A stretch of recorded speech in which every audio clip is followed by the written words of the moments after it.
Hi, Kent Williams on behalf of the DuPage County Chiefs of Police Association, and I'm here today representing the heroin subcommittee that has been tasked with looking at this heroin epidemic that's so alarming to the DuPage County residents, communities, businesses, and schools.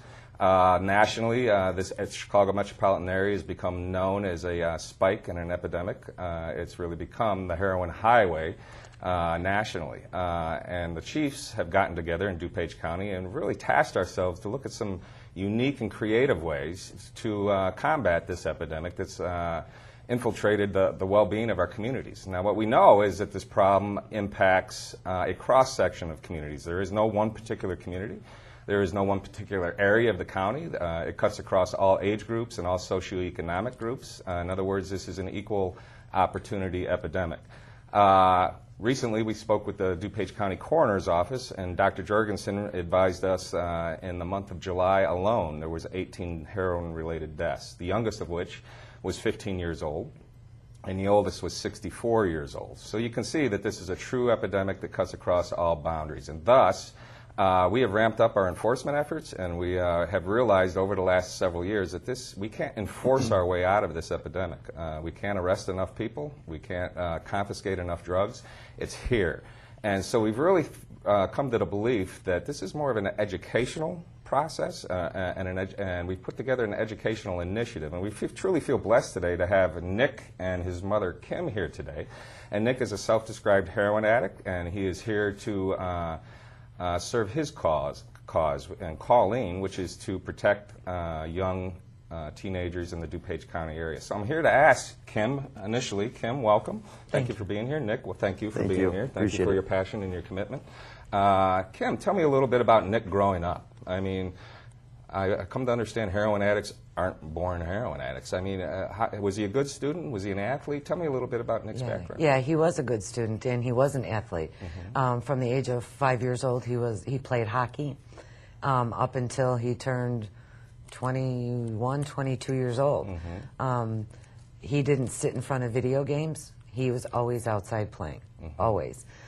So yeah, he had a normal childhood. Did he have a grounded sense of friendship? I mean, did he have a good group of friends, fellow teammates? Yeah, he had an awesome group of friends, which today, who are, a bunch of them are he's still in contact with. But yeah, there was nothing unusual about his childhood. He was a happy-go-lucky kid, and always on the run, always on the run, playing hockey. And I mean, they'd never played video games because we didn't buy a system. We wanted them to play outside. And that's what they did. And when he wasn't at the rink, he was playing roller hockey at the end of our court. So yeah. True active student and athlete. Yep. Okay. Yep. He played for private clubs. He played for the high school. And then he went on to play junior hockey in another state. So, Nick, what happened? For me growing up, I never felt like I really fit in. And, playing hockey, I have a great core group of friends. But, growing up, I never felt like I fit in. And, various, obviously, hockey injuries can happen. I broke my collarbone a couple of times, and I was introduced to Vicodin. So, I had a normal childhood. I have a brother that's 4 years younger than me. We live in the same house. He's, in the Marines, and I'm a heroin addict, so this doesn't discriminate. It doesn't pick and choose. I was just... Now, how old were you when you had this injury for your collarbone? I was about 17, 18. And that was sports-related? Sports-related. And the doctor prescribed pain modification? Correct. And you said it was Vicodin, and I understand Vicodin is an opiate-based... It is an opiate, correct. So I'm 17 years old, and they're, just giving me, painkillers for a broken collarbone, a legit injury that needs, medication for it. Okay. So and then it escalated from there. Well, why do you think it escalated? Describe, how long was that injury? How long were you on the Vicodin? It's hard to give an exact time frame, but I was on it for, a couple months at a time, healing, and then I re-broke it. And, I had smoked pot during that time, drank, and, it got really bad when I was a little bit older, and I had kidney stones. And, they were giving me excessive amounts of opiate narcotics, and they weren't stopping. They were just giving them and giving them. And once I found out that they made me feel so good, I learned how to manipulate the doctors. And then I would go to different doctors and doctor shop. So I had an endless supply of, opiate narcotics coming my way. Legally prescribed by a medical Legally physician. Prescribed. Granted, I was going to multiple of them, but they were legally prescribed. And, once they were cut off, I went right to the street for them. I didn't want to go through the sickness, which is the absolute worst pain I've ever been in. Physical, emotional, mental pain that I've been in. Coming down off the pain of it. modification. Coming down. This is just from the the opiate painkillers, and it's horrible. It's horrible. You want to jump out of your skin. You're sick. You're nauseous, and it's just the absolute worst feeling in the world. So Nick, it's clear to me that you were a very successful standout athlete, a successful part of a team, and then you sustained this legitimate injury as a part of your athletics and required you to seek medical attention for a broken bone. And as a part of that, they prescribed pain modification, opiatic-based Vicodin. And it seems to me like they might have had you on that for a while. And then did they wean you off it, or did it suddenly stop? It just stopped. And did you find yourself in a biological crisis after that point? I mean, were you mentally and emotionally and biologically in crisis?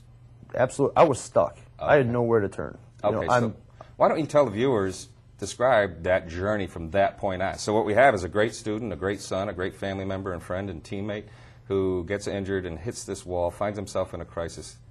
Just casually describe the journey from that point on. Absolutely. So I was 19 years old. I went to play hockey in Cleveland, and I started dating a girl who actually turned out to be my fiance later down the road.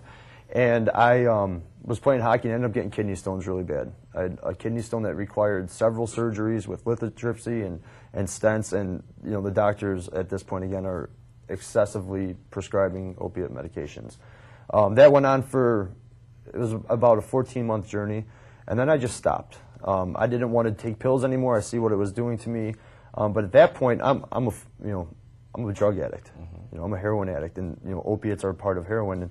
And, so I've gone back to the pills and back and forth. I've done some pretty unmentionable things in my addiction. I've ended up in jail in Wisconsin with an excessive bail that my mother left me in jail for quite a long time. I'm now a convicted felon. In this process, I've stolen from my mother's security deposit box, her purse, family members' medicine cabinets. You name it, I stole it. Whatever was yours was mine, and what's mine is mine. I'm going to take it. So it sounds to me like your ability to weigh consequences took a back seat. You don't to have your any, addiction. no fears. My biggest fear was waking up sick, waking up that I wasn't going to have enough drugs to make it through the day, and then it quickly progressed to heroin and. Making 6-7 trips to the west side each day. Now, why heroin? It was the next step up. It was cheaper. The pills were way too expensive on the street. It was cheaper. It was cheaper. So, in other words, to acquire legal prescribed pain modification from somebody else is expensive on the street. Listen, I don't have a job. I don't have insurance. I'm stealing everything that is going towards my drug use. So obviously, I need to scale back my drug use and or I should say, the cost of it.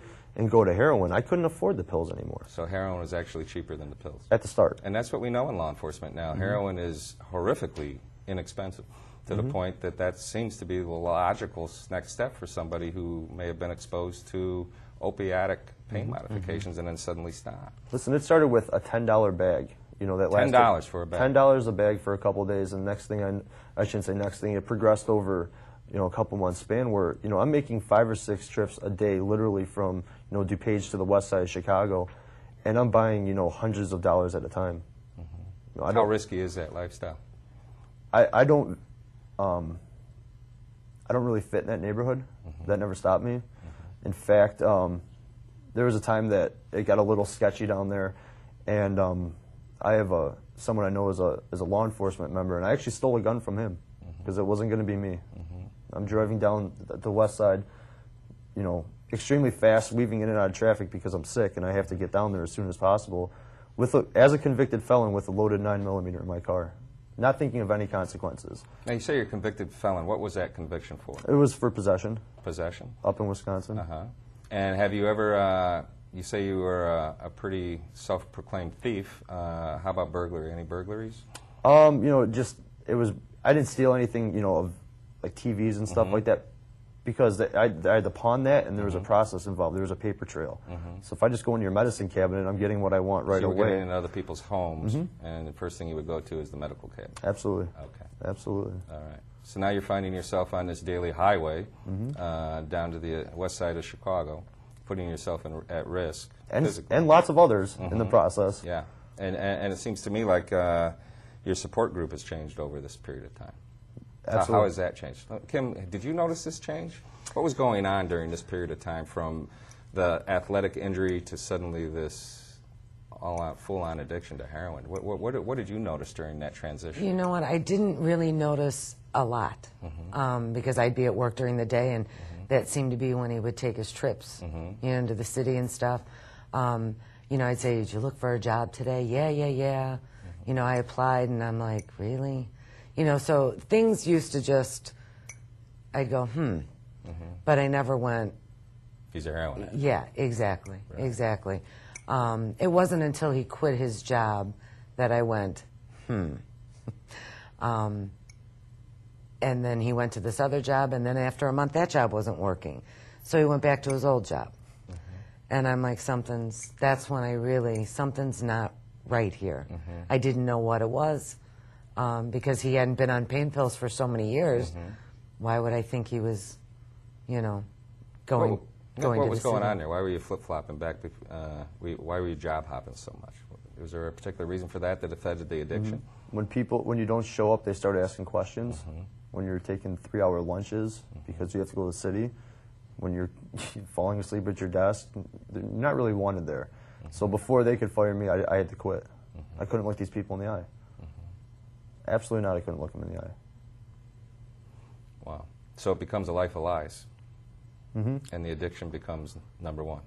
Absolutely. I would hate when I would have 4 or 5 people in a room and we'd all start conversing and something would come up and, I have 5 lies going with these people. Now I have to come up with a Trump lie to cover all those lies and, just the lying and the thieving and the manipulating and, that's just part of, I'm more than just a heroin addict. I'm a thief, manipulator, jerk, whatever you want to put in there. In my addiction, I'm somebody that I don't even know who that person is. You become your addiction, and those who care and count most in your life truly become second-class citizens in your life, and your primary relationship is with the drug.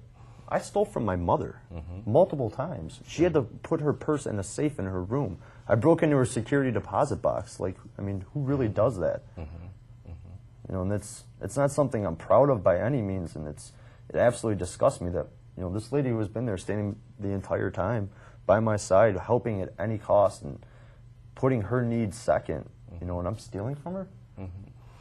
Explain to people how powerful this addiction is. All my research says one time, it's a one strike, you're out. I mean, it's instantaneous. It's that powerful. It literally rewires the neurobiology of a brain. And I've read research from doctors and spoken to doctors who tell me one use of heroin, if you never use again, it's up to 41 years to fully recover from the damage done with one use. Now, what we hear, and it's just shocking to us, from the teenage population and from recovering addicts, and some of these, we've interviewed them together, a lot of them say, geez, we just wish we knew. We wish somebody had told us. And we were like scratching our heads going, wait, we thought it was common knowledge that you just don't mess with heroin. And it just seems to me like when I was a teenager, heroin was, we didn't even see it. And if it was an inner city, flop house, ghetto issue, and we never saw it. And if we did, it would be so shocking and so alarming because it included needles and burning things in spoons that it would be like, what are you doing? I mean, we didn't see it, but if we did, we know how we would have reacted to it, and it wouldn't have been favorably. The problem with what we're seeing now is it's so pure and it's so cheap, and there's no burning it in a spoon anymore or injecting it. I mean, we see that. Those are extreme cases. But right now, it's just they're just sniffing it and getting that high and getting that instantaneous addiction. So that's what's so horrifying about this. It's just one strike and you're out. And we're losing lots of beautiful families due to one mistake. And what the recurring theme is, geez, I wish I knew. So, that's why we're so blessed to have you here. And I don't think anybody wakes up one day and says, I want to do heroin. I think it's a process. That's what we're seeing is it's these processes. And these processes involve tremendously fortified, well-structured families who are supported at home and loved at home. And these aren't outcast children. So your story is really kind of reminiscent of what we're hearing all over DuPage County and across the nation, quite frankly. Yeah, if I can interrupt you for 1 second, it wasn't a lack of love, that I was missing in my life. If my mother's hugs could have cured my heroin addiction, I wouldn't be sitting here talking to you right now. And that's 100%. That's interesting. Her frothy emotional appeal, where she wants the best for me, and And I can see it in her eyes, you know, and I just don't care. I've been sober for 1.5 years now, and I've been to more funerals, you know, for people overdosing than I have my entire life. In all my 29 years, the last 1.5 years, I've been to more funerals than I've been to, and it's absolutely disgusting. It's you know, if I were to give, you know, my mom and you know, heroin for 4 straight days, you're going to do unmentionable things because it has such a grasp on you. Like, there is no way out. Once you start getting that first sick, where you know that you don't want to take the drugs, but that's the only thing that's going to make you feel, you know, normal. You're going to do anything. You're going to do anything. You know, you're playing Russian roulette down there. Whether it's, you know, with the drugs, with going to, you know, a pretty, you know, shady area, you know, driving high. You know, people are trying to cook it. I've seen friends shoot heroin before, and you know, I was grateful enough that I never did that because they were just as addicted to the needle as they were, you know, the drugs and the lifestyle that you live. And it's, you know, what lifestyle is that where you're stealing from your mom at 8 in the morning to be down in the city by 9 to be back there by noon, and over and over and over. It's like Groundhog Day. It's like Groundhog Day. My brother, you know, is, you know, I'm fighting my own battle. My brother is in the middle of a war in Afghanistan. You know, he's in the Marines, and it had to have been such a horrible time for my mom and family, wondering who's going to die first. Whether it's going to be my brother taking an AK round, or, you know, her other son getting a hot bag. And you know, every bag is hot. I don't think people realize that. You're not taking Flintstone vitamins. This is heroin. You know, this is absolutely disgusting. It's killing people left and right, and yet we still are driven to, hey, we want to try that. Kim, can you describe for us a little bit your journey throughout this addiction? I mean, how hard is it on a family? To me, it's just a horror story with 2 teenagers. And the common theme, again, what I'm seeing is these families are all well-structured. And you see all these well-intended parents going, what could I have done? I mean, what do we have to do, lock our children in a closet for 5 years?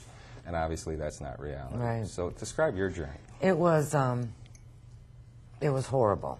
You know, once I realized what was going on and started realizing the lies, I would question him and question him. He'd be like, Mom, how many times do I have to answer that question? And I'd say to him, until you tell me the truth.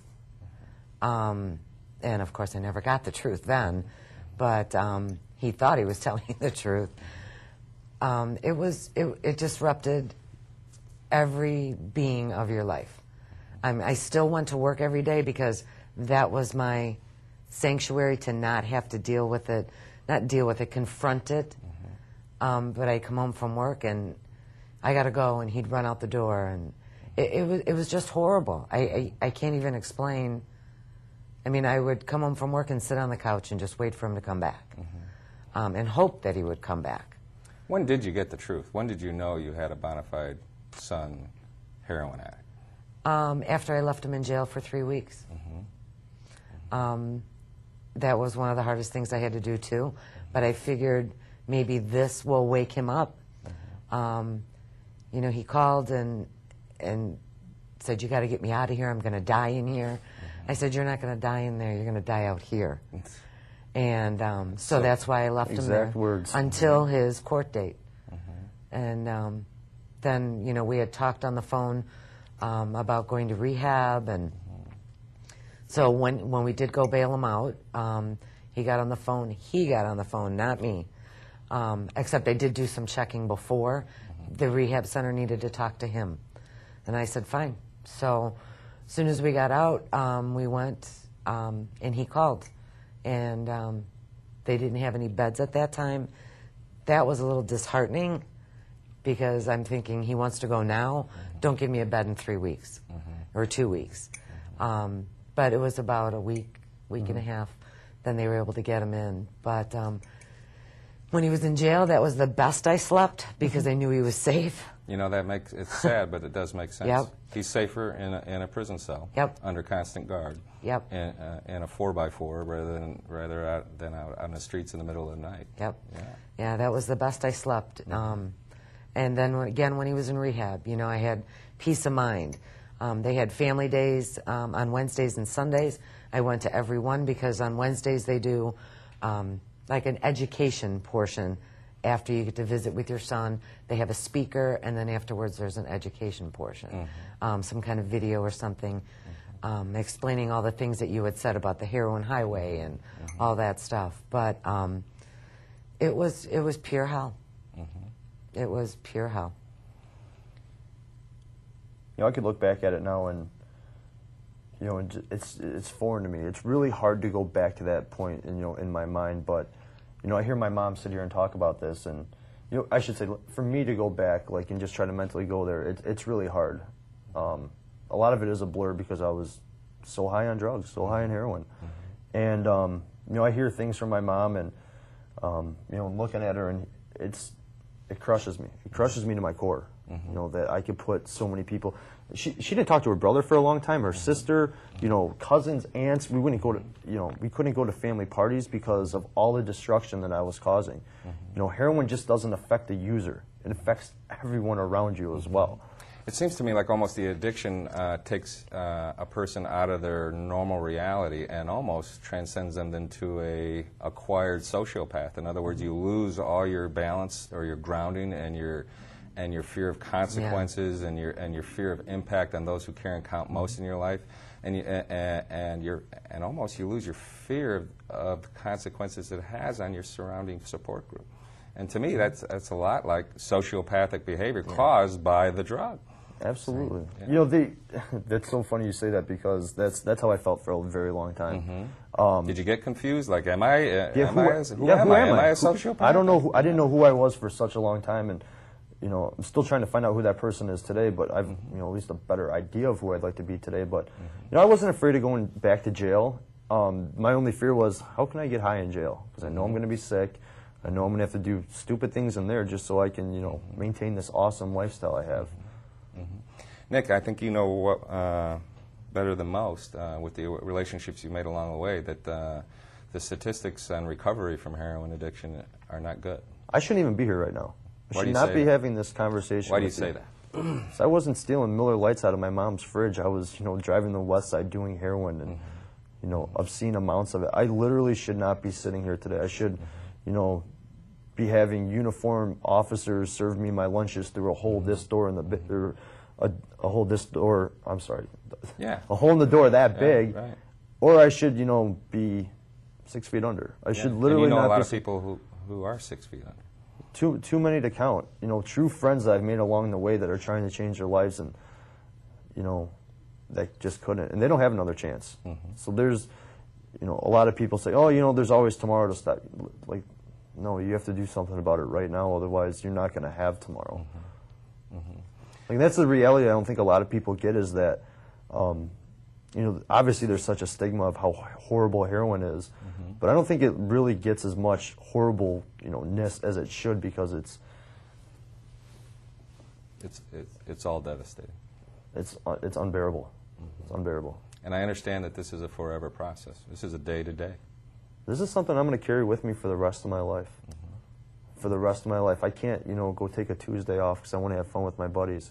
You know, I take that Tuesday off, I'm going to end up dead. You know, each day I have to do something. I have to, you know, help other people and try to be a good influence, and because that just ensures that I could maybe have another tomorrow. There's no promises, especially in life, and especially in, you know, a heroin addict's life.